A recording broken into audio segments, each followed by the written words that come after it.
Yeah. Okay. So, All welcome right. to a podcast that we don't yet have the name for, but here are some names we were thinking of: film dissection, scene dissection. Tim, what was yours? What was mine? Spoiler alert. Spoiler alert. So, we're gonna Well, I keep was thinking coming. another one. What was it? Like the film something. The film Friends. Film Friends. Yeah. So, It sounds like a kid show. when this episode eventually comes out, hopefully we'll have a title. It may not be any of the ones we mentioned. It may be one of the ones we mentioned. I don't know.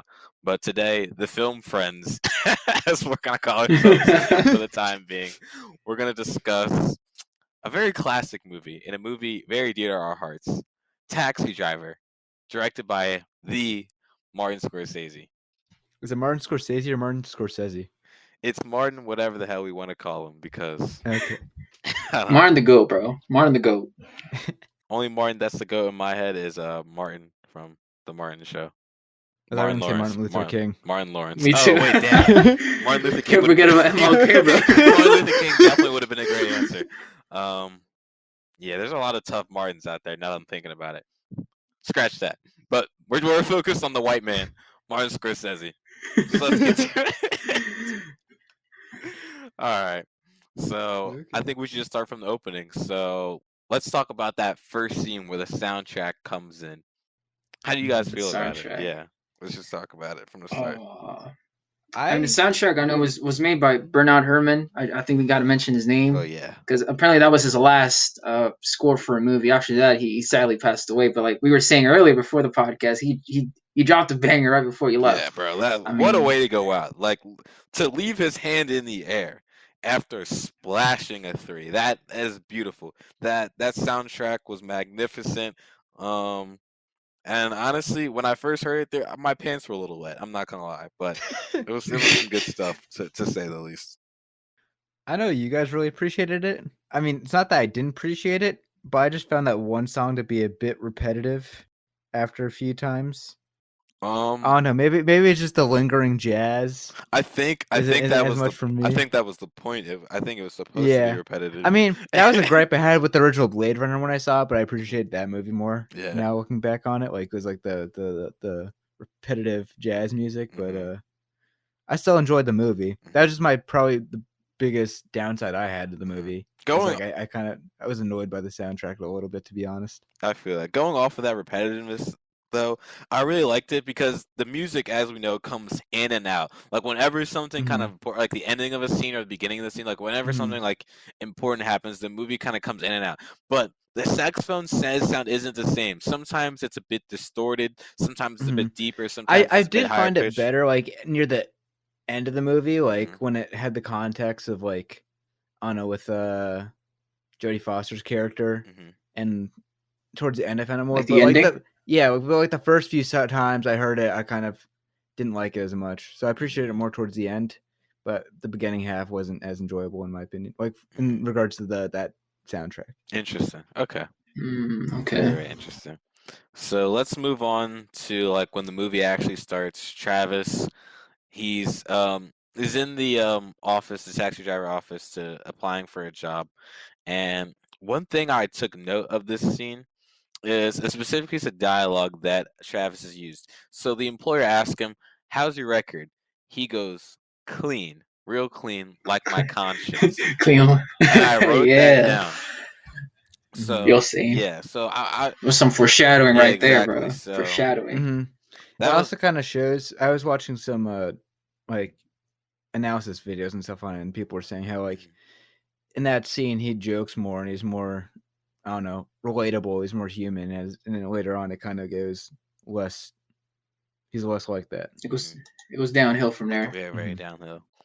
Um, but here's why I say that is because he brings up this idea of dirt and scum in this city being very dirty all the time. So I just find that weird. Like he sees himself with a clean conscience. I use that word of him something being clean because I Mm-hmm. don't think we really have him hear him say that word much after this scene, pretty much. And every time he is anything describing the state of something, he always describes it as dirty or the scum or Mm-hmm. disgusting, filth, using words like that constantly after so. Mostly describe not only the crime going on in the city, but just the state of the city itself. And I just find that very fascinating. I don't know about you guys, but something I realized a little bit after watching is it kind of reminded me of Catcher in the Rye, but like an extreme version. I don't know if you guys picked up on that at all. I'm not gonna lie to kinda you. thought about that. I was You never read it? required. No, I was required to read it for one of my classes, right? Yeah. I think I audiobooked like a couple chapters, gave up, and then I hated that book. Not gonna lie, I really didn't like that book. and then because failed the character was so test. annoying. I failed the test, that's but I heard it's unfortunate. a really good book though.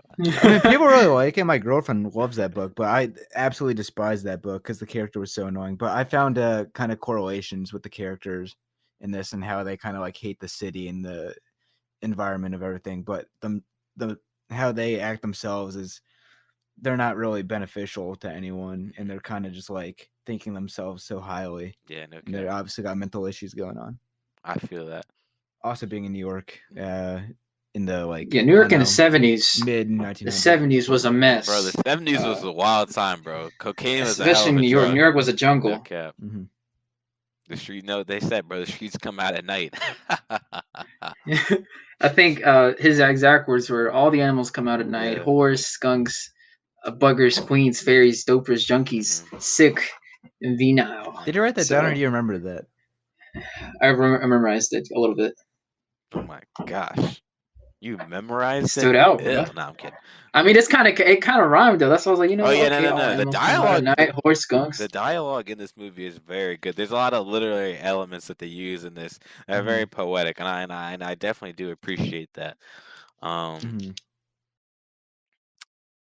So I don't know if maybe I'm overthinking this, but there's a scene where I think it's one of his first clients. Like a guy gets in and he's like getting all touchy with like his date, Oh, with the and like there's like there's a fire hydrant, right? And he's I saying noticed like that a few one times. day I noticed that. I feel the like rain that will was come. important. Yeah, he was saying like the rain will come and wash off all the scum off the streets. Oh, yeah. And literally right when he was doing that, there's a fire hydrant like cleaning the car, but he closes the window so the water doesn't get in the car, which is where like the filth is basically. Oh, hold on. Yeah, I So noticed maybe I that. was just overthinking that, but I was like, I don't know. Incoming Yeah, I was banger. noticing the fire hydrant thing a few times because they definitely had importance there. Check me out. Incoming banger right here. He said the Alright, rain will let's hear come it. down and wipe the scum off the city. He rolls up his window though, so the water doesn't get to him. It's because he thinks that he is not like the rest. He doesn't think he's a degenerate like the rest of them. He thinks he's clean. He thinks it's clean like his record. He believes his conscience is clean. But we all know that's not true. That he's like there's Oh, no no. other way to say it. Like this guy, he's a degenerate. You know, he's an incel pretty much. Like, he's a creep. But He's a simp. he's a simp. He's a bit of a weirdo, for a lack of a better term. He's a loner. So he's Definitely a and loner. he's just overall creepy guy. He goes and watches porn by himself and eats. He eats during it. How do you eat during porn? So that's what I don't understand. But yeah, so he's definitely Yeah, he's a hypocrite. yeah. Literally, like the one girl said, his date Betsy. He was like, he's yeah. I forgot. I don't remember what she I know said. the line. Like, I you're know a the walking line. contradiction, Yeah, bro. So that was so. Oh my god, I loved that scene because that made me I actually wrote that down. Where is it? Walking contradiction. That was like the first third of the movie. partly truth, partly fiction. He's a walking contradiction. Yeah. I Something quoted got to that. push over, and then he gets offended. Yeah, but it's just like that. Because I'm not a pusher. Yeah. Yeah. But I found that very interesting because I think that's a bit of foreshadow when we talk about Travis's mental state, like as a whole. Like that's this line that stood out to me. It's like I think that was like Scorsese kind of giving us a hint, like about something that like not everything you see is like really happening, like because Travis's personality that we're getting with contradicts some of the things we see him do in the film. And I state this in the very first scene, when he's in the employer's office, we see him a bit more upbeat, but from the very first word comes out of his mouth, you can tell that this is like a socially awkward guy. Like something's clearly not right with this man. So like some of the things we see him when do, the dude asked him education, he's like, oh yeah, here and there. Yeah. Here and there. At least he's honest. So when we see him do certain things, we're like, is he really doing this? Because in character, this doesn't seem like something he would do matching his person. This seems too courageous for him to do something like this. When we see him kind of like, crumble and back off in other situations. So if you guys want to expand upon that. I just wanted to go back to the idea with the cleansing, like Mhm. the water and all that. Yeah. I Mhm. also wondered if that was kind of like a biblical reference of like the Noah's, like the Yeah, Noah and the Ark and the flood. Mhm. I just thought I that can was see where you got interesting, that from. Yeah. like getting rid of all the chaos, with Yeah, flooding the definitely. earth of all the evil or whatever. And he's I don't think I don't think shrieking. the movie itself doesn't really go very like religious. No, I it don't see doesn't. any But mentioning of that religion was at the one all. thing. That's one thing I thought of because it seemed kind of direct. Yeah. No, I definitely see where how you came to that conclusion. Absolutely. Mhm. Yeah, I do. That is interesting. You should probably talk about Betsy. I think that's his first love in the movie. So The girl that worked at the was the volunteering office for yeah. the Yeah. Well, like kind of getting to that point, here's something I noticed. So before he actually he goes up, he sees Betsy in the office, right? But before he actually goes up and speaks to Betsy, he goes to a little diner with the other taxi guys. And the one thing we notice about him is he's looking around. He looks around at like all the kind of cool guys.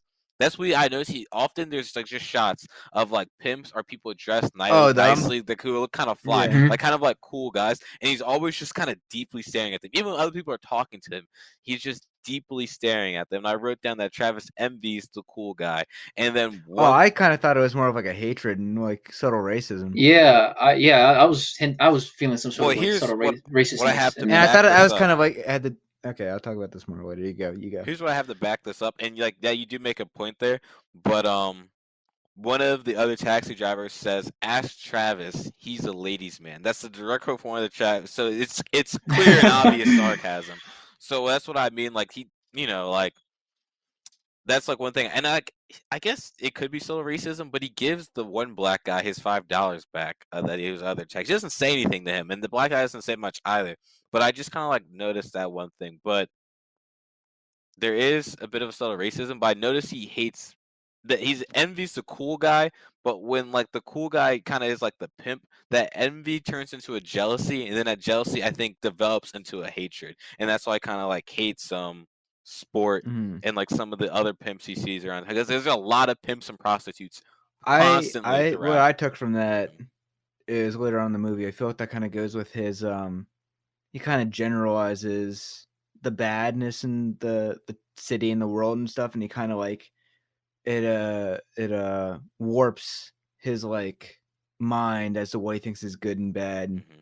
And I think like he sees a lot of crime and stuff, and he I feel like associates a lot of it with like black people. Interesting. Obviously, he's seeing them a lot, Hmm. and I feel like that kind of is like his mind kind of changing and like going kind of downhill, and him beginning to lash out against all these people he finds bad. Interesting. Yeah, if he got lost, I feel. I think I wrote this down. It says, "All my life, I needed was a sense of some sort of place to go. Hmm. I don't believe that one should be devoted to his life, his morbid self-attention. I believe that some should become a person like other people. Like he's looking for meaning Mm-hmm, in mm-hmm. this really like just messed up jungle of a city, and seeing all this isn't really helping him at all. Because like, what really is good and bad, like you said, Tim. Mm-hmm. That's definitely an interesting. You have an interesting take. That's not something I really took into consideration. I took that. Funny you say that. I took that into consideration the first time I watched the movie. The second time around, I didn't really think it was. I didn't really feel like it was a race thing. It kind of felt like because here's why. I could get to that point if Sport and the other people who were like Jody's pimps were black, but they were just like douchey white Actually, apparently guys. they originally wrote for them to be all black in there, but That then they changed it Oh. because they didn't want people to create like hate crimes and stuff afterwards. oh, interesting. Well then, So that was the Interesting. original intention was everyone in the whorehouse, like all the people who were running it, were going to be black. it's a lot. Well, then Hmm. that would, man, because that makes a lot. Then, but here's the thing. But like, without that subtle difference right there, changes a huge meaning of the film.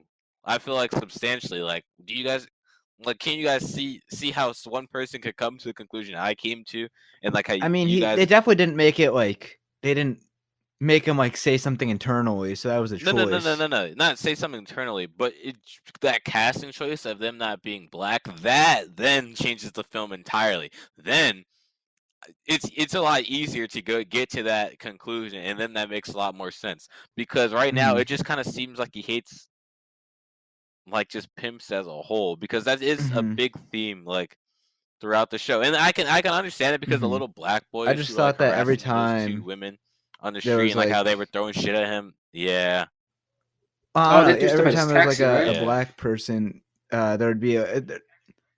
there'd be there'd be like a specific like it looked like Scorsese really wanted you to like take that in and make sure like keep mind of it. Like every time he did it, he'd like Hmm. keep the camera on that person and Yeah, have I like an intense definitely. like stare I with like still believe nothing that said. at the core of the movie, So I it's felt like there definitely was about something there, definitely that he's trying to like yeah. imply. I still stand by the fact that I think it really is about Travis, although there's subtle racism, like you said. Yeah. Um, I'd like to think that really we're kind of seeing him. You can interpret it this way. This might just be me, but I feel it was kind of our journey through heartbreak in a way, because I feel like the movie he was doing pretty good up until he met Betsy, and then after the whole you can say this like weird breakup happened, it started going downhill, and we kind of see all of that downhill go Hmm. south really Yeah. quickly. So let's So yeah. So let's talk about the whole Betsy thing. Mhm. After seeing some of his actions and kind of getting a bit of Travis's personality and nature per se, so my question to you guys goes: does Travis actually walk into that volunteering office? Is that a thing that actually happens, or is that oh, something that maybe like a they Like daydream just when he almost. walked up and asked her for a date, yes? Because the first time he I drives by the believe it did. office, they see him. She knows how weird he is, and he just drives off. That is very strange in nature. But the second time, Hmm. she acts like she walks He's in like one, she doesn't really recognize him, and two, he walks in with all the courage and confidence. His words, the way he speaks, is not how he speaks in other scenes. He almost becomes like Hmm. this poet. He just has this very different energy, and that's why it bro. seems like it doesn't. It's almost not real. You know what I mean? He I came in there spitting game, bro. He was Yeah, ready. bro. Like he literally didn't seem like Travis. He seemed like Travis Scott with the way he was spitting, bro. That was wild. in my opinion, I thought it was um, very literal. And with some stuff I saw afterwards, like I just think that because he's obviously like very socially awkward and Mhm.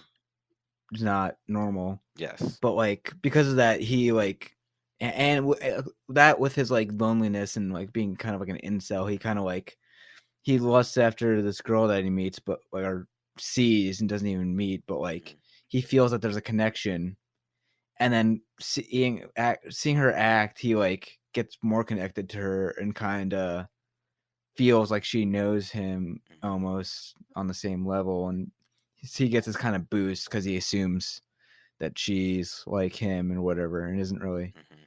like because he gets rejected Mhm. beforehand at the porno movie or whatever. Very easily, and Yeah. like he comes up with like he goes up there. Oh, okay. So here's the thing about that, right? That was another scene I wondered if actually happened. Because actually, no, it happened because he gets rejected. If it, I would, it wouldn't have happened if she like would have been if she would have enjoyed it. But does actually happen. But here's one thing I say about that: he goes up there with confidence per se, but he's not speaking to her the same way he spoke to Betsy. Like it was definitely like that, just like it was kind of disconnected, not the same way. Like it didn't flow Hmm. the same way he was spitting to Betsy. Like you know what I mean? And that's why like Uh-huh. I'm inclined to believe that like that scene more likely happens just by the way he was speaking compared to the way he's speaking to Betsy, and like he actually like gets her to go on a date with him. Like I don't know, like it just doesn't seem real. Even when they're speaking in the diner, the way he's talking to her, it's like, oh yeah, this is like that's some cool guy shit to say. Like it's very interesting in the way he speaks, but like it's Hmm. interesting and it's weird, but it's not weird to the point it's creepy. It's weird to the point where it's interesting. Like when you're if Yeah. you're in an actual conversation. Whereas Hmm. when he speaks to the woman at like the little porno theater, it just seems like a straight creep. Like no more than that, pretty much. Like you know what I mean? Hmm. Hmm. if this is kind of just a dream, you can say, or Hmm. like in his head, it kind of. I mean, it's pretty much like the Joker in a way. I mean, we saw this Well, exact same scene that's what the happen in the Joker's Yeah. based. Joker, Yeah, right? Joker's based off of these two Yeah, movies. there's a lot of similarities Oh, with that heavy movie. Yeah, influence, heavy it's influence for crazy sure. influence from Taxi Driver and King of I Comedy. wish I've seen Taxi Driver before Joker because they are very similar movies. Well, the two most similar is Scorsese's other movie, which is King of Comedy. It's like Joker, King of That too. Comedy are like Yeah. carbon copies of each other. It's ridiculous. Yeah. Yeah. It's like you're almost. I was like, wow. It's almost like I've seen this movie before. Like when I watch The Gang Joker, I Comedy. thought was really good when I Yeah. watched I it. mean, I liked But it too. Oh, I hands don't know if my down. context would change. I had seen Taxi Driver before, but No, I I still know like it's the very Joker, heavily inspired. but Mhm. it's clear that like there was a ridiculous amount of influence from those two movies. Yeah, Yeah. yeah, definitely. I mean, they literally had Robert De Niro in Yeah. it. So. Yeah. That is true. But but Tim, for you, you said this Mhm. is literal, so you think that day actually happens, right? Yes, So I got some I evidence. think. Yeah, keep going. I think pretty much everything in this movie is literal up Mhm. until the end, and I think that could have been literal as well. Mhm. So I have some evidence that would maybe help your point. Is when Travis takes Betsy to the porno and she walks out pissed and never speaks to him Mhm. again. That would support your idea because you take any go of that, they're gonna react the way they did, and like that's just like how it is. Why would he daydream that she doesn't enjoy that? So that would benefit you. So I'll let you take what it is what you want with that. Or if you want to go You further with okay? that. Oh, I thought you. Up to you, I thought Tim. you had more to say. No, I didn't have any more to say with that. I was just like, because that's I don't even with that scene, I can't see that actually happening. Though that scene does put a bit I of a mean, hole in my theory. this period of time, Mhm, he's still somewhat normal. It's still like after he gets rejected by her mhm, and she stops talking to him, then things really start to go downhill. He's weird at this point, but he's like the most stable he is in the movie. mhm. I would I agree. feel that. Yeah. But here's one thing that proves to me that this man doesn't have a lot of courage. It's a scene not too long after the little breakup scene. Mhm. Um Travis, he's in a car with a man who has a 44 Magnum, and his wife is cheating on him. And the man is speaking to Scorsese Travis himself. any way he wants. This is even before he finds out he has a gun on him. The man is speaking to Travis any Mhm. way he wants. Like he'll just be like he's talking real reckless to Travis, and Travis Mhm. says nothing to this man. Nothing. No courage Mhm. to talk back or say anything. And that kind of proves to me that he doesn't have a lot of courage to begin with, let alone do what he did to Betsy, or even like get as Well, I angry. think a lot of it also has to do with like I think a big theme is like woman in the film, Yeah, like that's masculinity mhm, and femininity or whatever, mhm. and I feel like that's another big theme that's within it, Yeah, like that's these gender roles mhm. and how society plays off of them. Yeah, that is definitely true. Definitely. I think actually expand on that a little bit. I like that idea. Can you expand? I don't know. Yeah. Well, it goes like obviously Travis is like trying to be very masculine. Mhm. He like was working out and doing all this stuff and trying to be like tough Mhm. and prove himself to a woman. Mhm. And I kind of heard in some stuff I was watching that there's like big things of Sigmund Freud. Mhm. I forget what it's called, but it's like you either view woman as like a Madonna or as like a whore. Oh. The God, Madonna God. Yeah, Yeah, I know yeah, what you're yeah, talking yeah, about, yeah, Tim. that Actually, thing yeah, yeah. with Jodie Foster's character and with Betsy Mhm.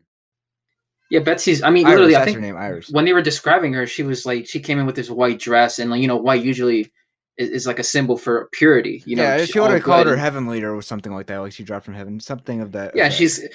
she's coming in slow motion. Her dress is like moving with the wind. The guy opens the door. He like looks back at her like, whoa, and it's like, yeah, like she's like everything. Like she's golden, pretty much. Mhm. Hmm. And then after they break up, it's like, you know what? Nah, the woman, it ain't it. Mhm. Because after that, he just stopped completely. I mean, there was Hmm. no other love Mhm. interest. Because the other girl later on in the movie, Iris, there was definitely no like romantic intentions there. If anything, Travis kind of becomes like this, almost this guidance, this like almost father figure because Mhm. he was trying to help her Yeah. out. Hmm. Um, so those are the two women that we meet in the movie, really. Mhm. And those are two completely But different it's worlds. I his mean, perspective Betsy, on the woman. Like I saw that, like he thinks of himself as someone to help these women Mhm. because he thinks that the two are guided by other men or whatever with either um not Valentine, Palatine and Sport Yeah. in two different avenues, but he sees himself as like to pull them away from them and like nurture them or something to that effect. Or help them. No, I definitely understand what you're saying. That's a very interesting aspect that I, even upon the second time viewing, I didn't really even take consideration of. But here's an interesting thing I did notice. When he's watching the TV and the man and the woman are kind of talking about their marriage or their attempted marriage and it's kind of failure, and she's like, "I can't be with you." Travis shoots the TV. Did he shoot it or just kick it down? I noticed if he. I think he kicked it. No, he shot it. Did he not? I thought he just kind of kicked it. He was balancing it, right? And then he let go. Oh, then I guess he did kick it, but yeah. First of all, what a waste of a TV, man. I mean, yeah, but it was a very interesting scene, and I think that it kind of goes with that. It's just like his kind of view on women, especially just kind of seeing that there. You know what I mean? There was definitely just kind of just interesting, just in terms of like how he sees women. It's just like as soon as like I guess the man's heart is broken or like the woman does something that doesn't please the man, he's kind of just like done with it. You know what I mean? Especially maybe because he sees himself in those shoes with the whole Betsy situation per se. So one thing that I also wanted to talk about is Travis's kind of like serial killer vibes, and not like I say serial killer, but his weird, strange aura, and a lot of people mention it because a nickname he gets called a lot throughout the film is Killer. Right? And he even kind of mentions to Wiz about how he's having kind of like he hints at him having like murderous thoughts or like homicidal thoughts. I got some bad ideas in my head. Exactly. And then Wiz is just like an idiot. And then even more interesting, do you want to in the background of that scene? You know what you see in the background of the scene as they're talking outside? You're watching someone's getting arrested in the back of that scene. I didn't even notice that. I didn't notice. I did not notice that at all. Someone's getting arrested in the background of that scene, and I thought that was very, very interesting while they were having that conversation. And that was just one thing I added, just like how much life there is to this film. So like just taking a break from just talking about the characters. Like one thing this film does really well is it brings New York City. There's so much life in this film. Like you never feel like you're watching. You're almost like you kind of feel like you're walking through New York City yourself because there's just the detail things going on in the background while like our main focus is something else. Like there's actual like substance. It's not just people walking around, people talking. Like there's actual events happening outside of what we're seeing on the screen, and that's like what I mean by having life. Like just watching someone get arrested, it's like that has nothing to do with what we're watching on the side, and it's kind of interesting in the background because it's showing us that there's more to what we're seeing on screen. I find that very, very fascinating. Yeah, I mean, from Scorsese, I'm pretty sure Scorsese grew up in New York City, so he's like he's the best person to really showcase what New York really is like, especially at night. He is probably the most qualified person to do that, and he did that perfectly in my eyes. He did a great job at it. He definitely does an amazing job. So we're coming up on 28 minutes. I don't know if you want to stop and restart the recording. Yeah. All right, I'm gonna do that right now. All right, so we're back, better than ever. So we left off. We didn't really go nowhere. Yeah, we left off kind of just talking about Travis's weird nature and aura. So, like, here's some things that I noticed pick up that Travis does that I think kind of just adds to his strange character. He writes a letter to his parents, but he lies about everything that's going on in his life. My question to you guys is, why does he do this? Why is he lying to his parents? I'm assuming they just like wouldn't panic or feel any negative emotions towards him or whatever. Just like make it seem like he's fine when he's not. So you think it's kind of to put his parents at ease, pretty much? That, or just kind of like he doesn't want to admit to how things are, maybe. I mean, yeah, pretty much at that point, like he doesn't have any sort of social life, doesn't have a girl. his job. I mean, he has a job, but like he pretty It's a much shitty job. kind of hates it in a way. Mm-hmm. His house I mean, literally, looks like he shit. has to clean up Yeah, I cum. was gonna He has say. to clean up cum out of his back Yeah. seat, bro. You know how messed up that Yeah. is. And I Yeah, don't he know if you said guys blood like sometimes, noticed. yeah. Oh, I don't know if you guys noticed his house, but his house is like in disarray. Like it's fucking disgusting. Like everything's all yeah. over the place. And in one scene, he's literally seen eating bread, sugar, milk, and syrup in a bowl. What in That was the bread. That was blue bread that was in that hell bowl. is that? I wasn't Yes, sure. bro. I I thought it looked was at the like That's ingredients. struggle. it looked like, I don't know, potato, like smashed potatoes or something. I don't know Nah, what it it was was. bread because I saw Oh, the other no. slice of I saw the other slice of bread on the table. It was bread. Either way, this guy isn't. Definitely This guy's bread. because he said he's like cutting out everything bad, but then he like eats that stuff Goes ahead and does that. and does more pills later on. This guy's on a lot of pills. I Right, don't. like you're not finding that at IHOP, bro. You're not finding that there. Mhm. I'm curious what type of medication or pills he was taking though, since like this is like the 70s and I mean, like mental Definitely health something is to do very with his different. head. Yeah. Yeah, he did say he have headaches just from smelling the flowers, I believe, Smelling the in his city. house. Or that too. I mean, it definitely smelled bad. From he kept saying like the smell is horrible Mhm, all throughout the thing. mhm.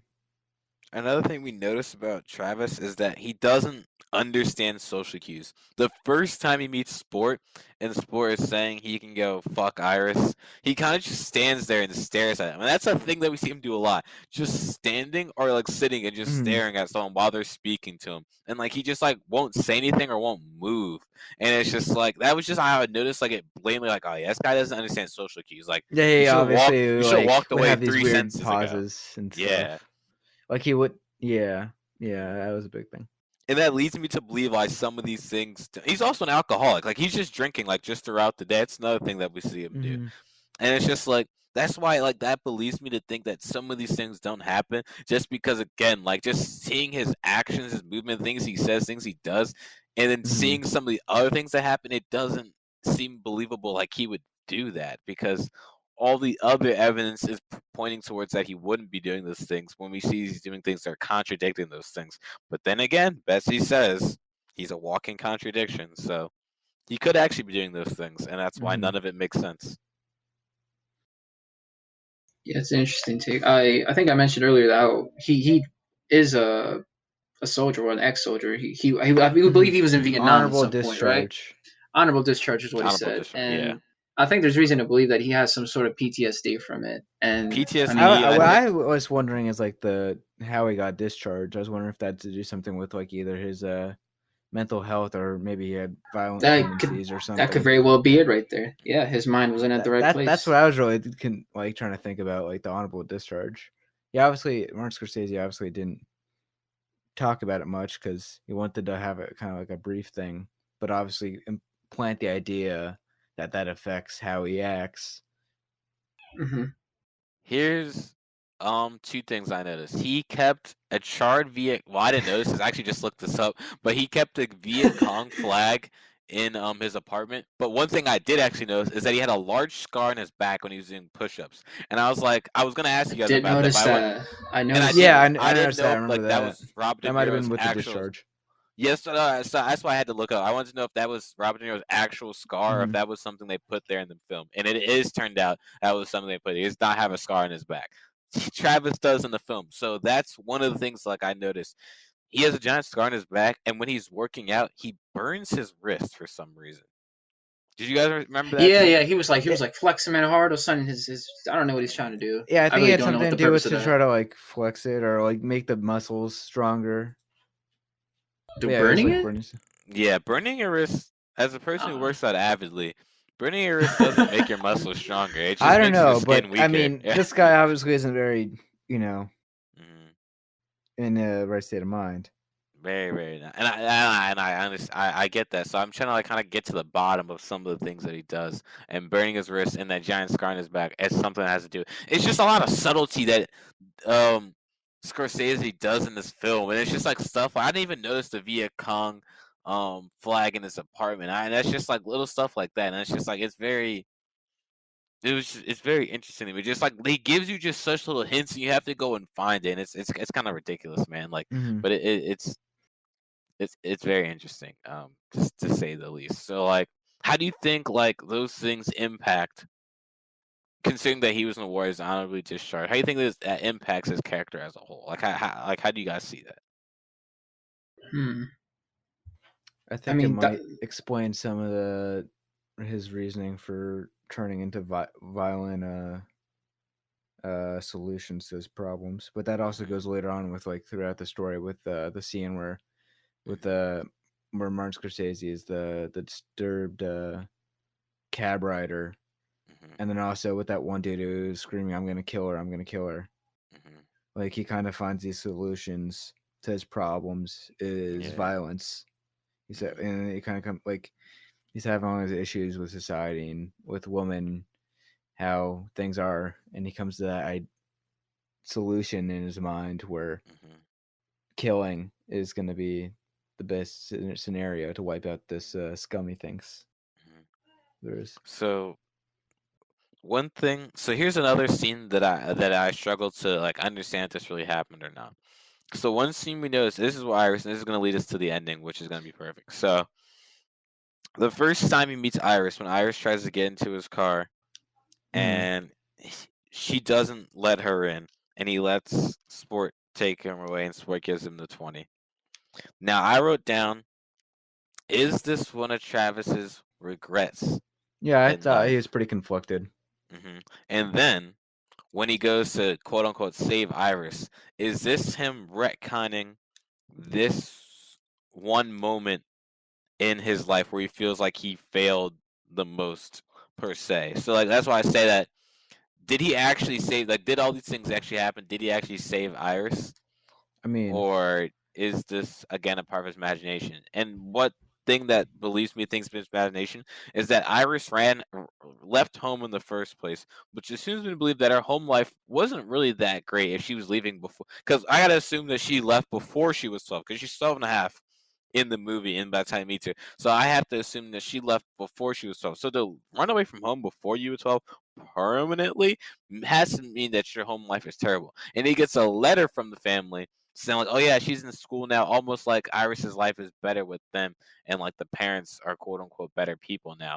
And I just struggle to believe that those two things can coexist. That someone run a home and then the I can parents see would that. just suddenly turn around and just be better people. So that's why I wonder again if I these things mean, actually I happen. think it Also, happened, yeah. but I mean, you don't know. You just sure what the parents have to say, because I think the fact that they show that letter means that it probably did happen with the news clippings and all that. Like I feel like they wouldn't show that for no reason. I mean, he writes letters throughout the series, and we don't know who these letters are going. We only know one letter goes to his parents, which I don't think he ever mails, and then he has a bunch of other letters. So it's not too crazy to say that he may have written this letter to himself. To himself. Yeah, because he's That's interesting. constantly writing That's an letters interesting throughout idea. the film, but This we man's don't a know who poet. they're to, and we've never once seen him mailing any letters. We don't even see him mail. But the one we actually know where it goes to his parents, we don't even. We just see him close it. Never see him mail it, or if it ever gets there.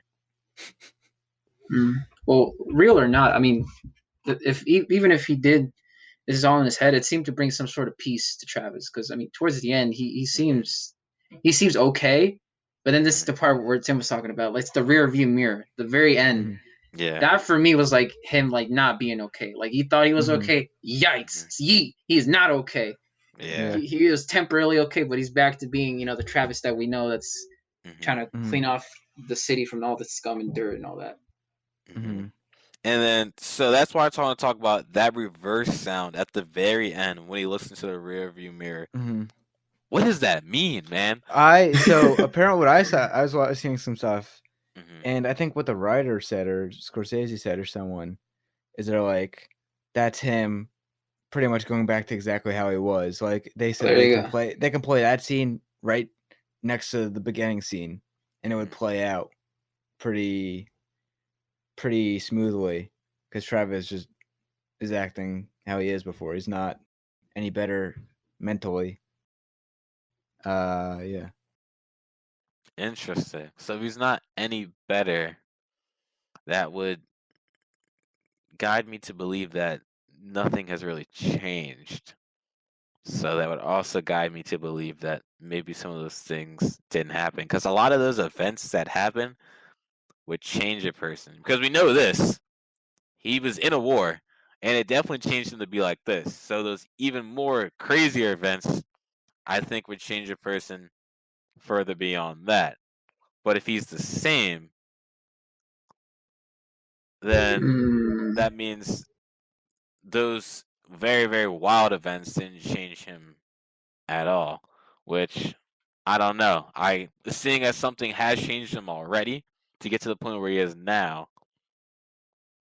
I would assume that even other events could also end up changing his personality and nature, which then leads me to believe that some events may or may not have actually transpired. So how do you? But Tim, I know you disagree with that. So how do Mhm. you? So like, I guess like my one question is like, what? How do you kind of like see this? Nothing has changed, especially with those events happening. So like, I don't know. Like, how do you kind of interpret that or see that? Like, I don't think he's still satisfied with the way the world is, and Hmm.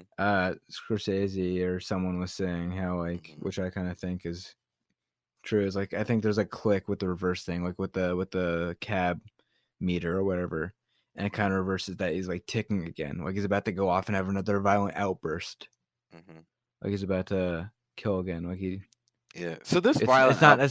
it's not necessarily like he thinks it's justifiable, and it's Hmm. when he did it, he thought he was doing like a good thing, but it was also mostly just for himself.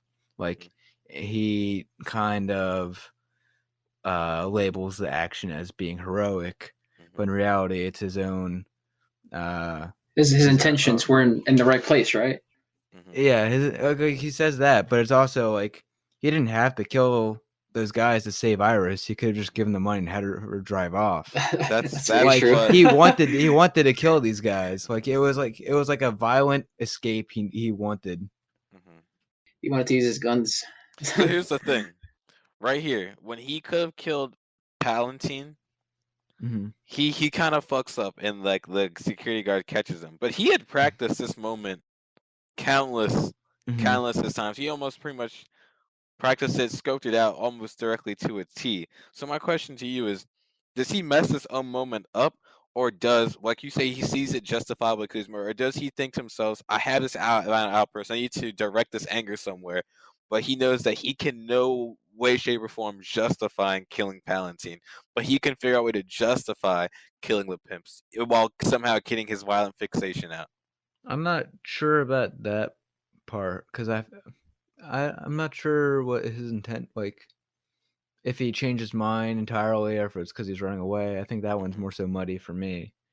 I don't have a definitive answer for that part. Do you guys think he like actually hated Palantine due to his conversation with him at all, or do you think it was all I because don't know of why he would. revenge with I mean, I don't think he really supported Palantine to begin with. I think I he don't was think only he kind of hated going him along with it either. because of Betsy. Because I Yeah. think he was yeah, just going along Betsy? because of Betsy. Like, oh, Betsy likes him. Well, guess what? I like Hmm. him too. And And when he later, do met you see him, he hated the Palantine posters in as well. But why? But yeah, why? But why would he hate him though? Because Palantine didn't do anything mean to him. In fact, he kind of thanked him and he shook his hand, which a lot of people don't really shake any type of political person's hand. It's not something you get to do often in your life. And he was actually like in their only conversation together, he was very kind to Travis. And I he mean, asked him what he thinks needs to be fixed in the world. He was asking for his input. There was no intention of Palantine ever doing anything wrong to Travis in any way, shape, or form. So I can't see a reason for him to actually. I understand that no, he did not actually like or care about the guy. I don't really understand much about politics. He's just kind of doing it for mhm. Betsy. But I can't find a reason for him to hate Palantine because there's no motive there. I could Mhm. maybe see. I guess he kind of reminds him of Yeah, Betsy. I mean Maybe that's Betsy's that's. I the mean, that's whole literally what she thing. did. Yeah, That was her whole Betsy's spiel. Yeah. yeah, it was off of him. That's how she like started talking to him. It was like she wanted to him to like Hmm. if she's Yeah, like, she was oh, devoted to the cause. mhm. But I have another question, a counter question to that is instead of killing Palantine, who's kind of just a figure. Why not kill the other guy? The guy that Betsy worked with the afro and the sideburns. Why not kill him instead? Because he's the one who actually stopped him from speaking to Betsy and kicked him out and called the police on him. I I feel think like anger directed there would make more sense than anger directed Palantine because I he think again. in his opinion, he was directing it would be more emotional because it was a movement and something she supported, and But so it was more so It would hurt her more, basically, right? symbolic. Yeah, kind of. Yeah. Because even she said And she didn't really like him anyway. Like, there's a couple like things she didn't like about the guy anyway. well, But you it would say hurt more that. to kill the guy. and also it goes back to the thing of like with the masculinity, with like these women being like under some sort of man's grasp, kind of like how Betsy's kind of under Palatine's grasp in that sense. Interesting. I mean, you make a fair point there, and like she's a piece like for his movement. mhm. But Betsy doesn't seem to know Palatine that closely either. But what I'm saying is, I feel like it would have more. If you're going for the whole mental toll, the mental toll would take on Betsy. She has a deeper like. Yeah, she may not like be like super like in love with the other guy or whatnot, but she clearly has a physical and some sort of emotional connection to the person she works with. There's a face there, there's a personality there, there's a connection really developed there. Just you can tell just by the way that they speak to each other and how they interact with each other that there is some sort of connection. So that because They she's kind of worked so remind me of closely like and Jim and deeply with Pam, to him, be honest. yeah, Jim and Pam. because like how they interact with each other, just seeing him die would have a more emotional toll, I feel, on Betsy than if actually Palin. Like, yes, she'd be sad about it, But I but then mean, again, if you she doesn't think know him about it, personally. Travis like never even really saw this guy. Like he was only looking at Betsy, and he basically, I feel like, didn't even really notice this guy. And so, but what he did notice is Palatine and how she likes Palatine. That's a fair And point. I think he's kind of drawing the attention there because he was only really looking at Betsy, and she shows the support of Palatine directly to Travis. She doesn't show her support directly with Travis, with Tom or whatever that other guy's name was. No, I definitely understand what you're saying. Yeah, you make a good point there. Like I see what you mean. Like honestly, I could see it being either way, because but I don't like not either way because clearly he's more of a quote unquote gripe against Palatine. I also, along with agreeing with that idea, I also can see him not being able, with that same idea, him not being able to justify his violent outbursts against Palatine again, because he hasn't really affected his life directly in any way, maybe indirectly, but you can't really associate that with him, especially because likely he was gonna get caught and killed. That was the plan. He even tried to kill himself when he saved Iris. He tried to shoot himself multiple times and he had He did, and he had no bullet in there. So he was expecting to die pretty much. But I don't think he could have. Plus the Yeah. way he was writing, he was expecting to be on a suicide mission. So, but here's the thing. Like the way that's why he was writing to his parents to be all happy and all that, and then all the other stuff with Iris. But I don't think he could have died with that being his last thing, and because he doesn't have a way to justify it. But with that being his last thing and saving Iris, he could die with that. Like even with his sad life, he can die with that, knowing he helped one person, maybe. He found his purpose, right? Like the whole thing was like he was trying to find meaning in New York City. He kind of did. It's like to help this one girl out, even if it's just one. But the He thing could die is, like, happy, she's man. gone, and he's still in New York City. It's not like he likes New York City anymore Because he's still alive. All the stuff that he hates is still around. He him. woke up. Yo, I'm gonna come clean. If you don't like New York, why don't you just leave? That's a great question. Like it's like, okay, you hate New York, go to Philly, bro. Like it's not too far. I just think this guy thinks he's kind of trapped in this world, and he kind of wants to cleanse it or whatever. So I think it's just gonna go on another outburst, die. Like, yeah, possibly. Well, here's one thing that kind of like goes with that is that when we say nothing has changed, is he tries to kill himself, but what happens? He wakes up from a coma, and like the quote unquote the world sees him as a hero for saving Iris, but his life doesn't. But his life doesn't. He's a hero, but he's still a taxi driver, like making shit money, living in a shit house. Like nothing changed. Like before I saw this, I thought he died at that part because I've seen clips obviously of Taxi Driver and stuff, and like the scene where he like shoots himself like after not being able to actually shoot himself. But I thought he died there. I didn't realize he still lived. Nah, they say he woke up from a coma, surprise. or someone. I think he literally said he woke up from a coma, or I think it was the dad, right, of the little It was girl. the dad. oh the yeah, dad it might have of been Iris. his dad. But they mentioned that, and I think like he just was planning to die and not be in it, but now he's knowing that even through all that, he still lived. It's like he's kind of just like, fuck, there is no escaping this, pretty much. So I didn't think I'd make it this far. Yeah. So I think that's why Yeah, it maybe. goes back to his cycle. He's a guy that lives in a Oh! cycle. Banger, incoming banger. See, remember he says how he starts, and you could put that scene right next to the next scene. It's because you're right, Tim. It is like a cycle. Like no matter what, like he feels he's trapped, like he's stuck. Like I think he like it's kind of just like he's. Yeah. Oh my god, Groundhog Day. And That was It's crazy. not really open to going someplace else. And that's why he 'Cause can't Maybe leave New York he, City. He's stuck there, bro. Same way like he the bull in Groundhog Day was stuck in that shitty ass town. What was he stuck? Bill Murray? Yeah. Where was he stuck in Punxsutawney? I don't know. But he was stuck there. Maybe I guess if you were to write the part 2, I think it would just be another Betsy in a way. Like he finds another girl somewhere, and the cycle kind of goes over again, like you said. But the only there's always going to be a Betsy. Yeah. The only thing is though, I don't know if the cycle continues. Whereas this time there was a positive impact. I don't know if the second time around there is a positive impact. I think like. I mean, I don't know if it was a positive. I mean, he's technically saves a girl. Yeah. He killed some. But he was also. I was surprised that when he did live, he was treated as the hero. Whatever. The hero.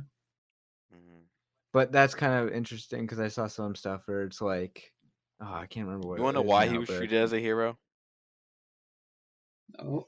Because he's a white man with white privilege. That is why, bro. If that was a black man who killed all his pimps and quote unquote saved the child prostitute, it doesn't matter if he just murdered 3 people. That nigga is going to jail. They just putting his ass on death row. They gave him the death penalty. You just killed 3 white men? Are you kidding me? Yeah, death penalty. Quick. But yeah. So that's why.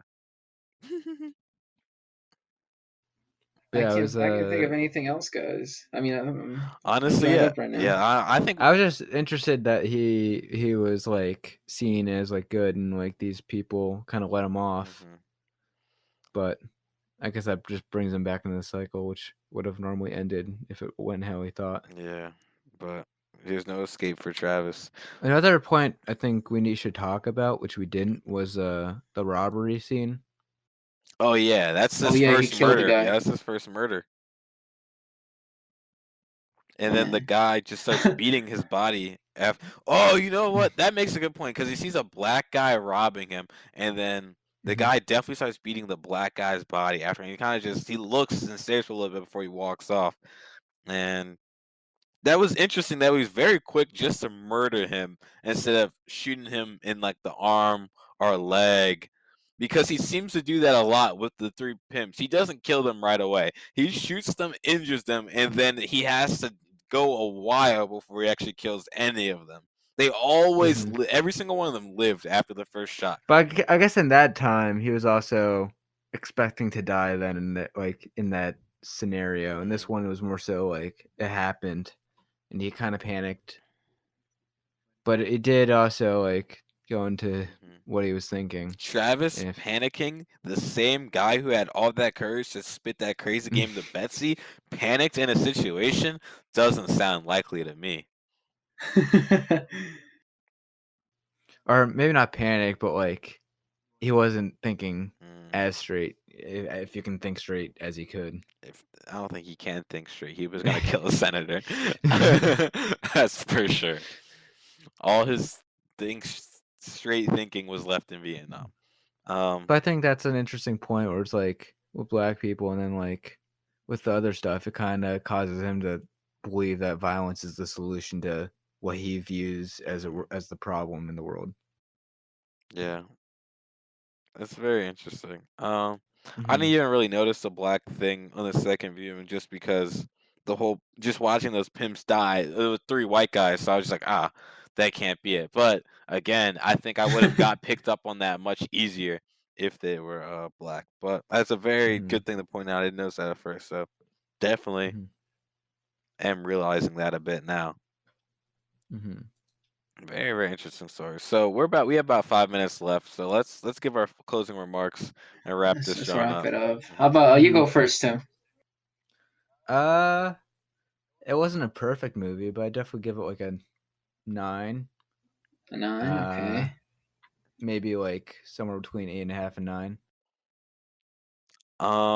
That's a pretty good rating. I'd give it like a 9.3. It's a good ass movie. I really liked it. For sure, it's a classic. Yeah, bro. Everybody's Yeah. seen it. I feel like It is. I definitely would have given it like an 8 first time around. Second time around, even without fully understanding it, there's just so much more I liked about the movie. I was like, oh wow, there's a lot here, and it is really good. I loved it a lot, man. It's a good ass movie. So I give it like a 9.3. It is some of Scorsese's best work, for sure. Yeah, I'm wondering if I preferred it over Goodfellas. I preferred it over Goodfellas easily. I don't know about that. I don't know about that. Easily. Because All right, you go. All right, I'm just gonna give it my last rating. I would give it a nice solid 9.5. I mean, it's hypnotic. It captures New York in the 70s perfectly. We have a character that we shouldn't like, but we end up liking. I didn't say that all we that. connect with Travis in a way, and it's like, how's that possible? I didn't say all He's trying that. to kill people, yet I like him. I like you him. like him. I think Travis is a creep. He is a weirdo. Would not want to be. I think it would have been interesting to get Izzy's perspective as a girl on this one. It definitely would have. The audience has no idea who Izzy is. Izzy was supposed to be a member here today. She didn't make it. Izzy, if you're hearing this, where you at? Fuck you, Izzy. Yeah. You and her mangoes. Exactly. Fuck you and those mangoes. I'm just saying, I like Travis in a weird way. I like Travis Scott too. But if he said, let's go to the movies, I wouldn't go to the movies with him. Definitely would.